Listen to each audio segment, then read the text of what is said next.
Good morning mga kasari. Mo ni ako munang mga tinda.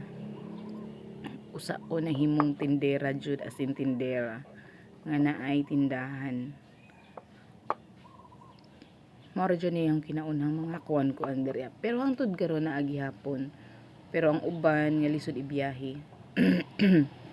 wala na ko nagtinda. Pero man ni sila mga kinaunhan. Bisan unsa ako jud itinda. So wa pa nakailanaho ako di ay si tindera Jen nga kanunay mag-post sa Facebook jud sa mga tinda. O karon nakabuot na nako ang akong pangandoy nga gamayng tindahan. Gamayng tindahan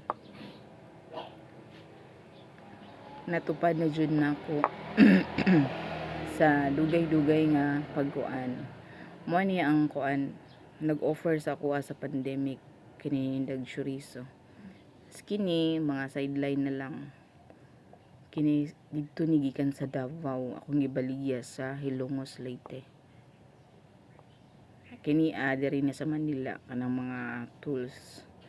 Ang tuba diri na sa Manila, ang hipon sa Leyte na, suka diri sa Manila, and ham tuwing Pasko diri sa Manila gihapon from supplier. Kana ginabuhat na nako ng ice candy. Ang tuba nasad ko'y supplier ana. And ito yung chorizo Cebu. Ang milambira na pugoy supplier, chocomoron, og gining na sa lamisa tanan mao ni kanang bagong stocks.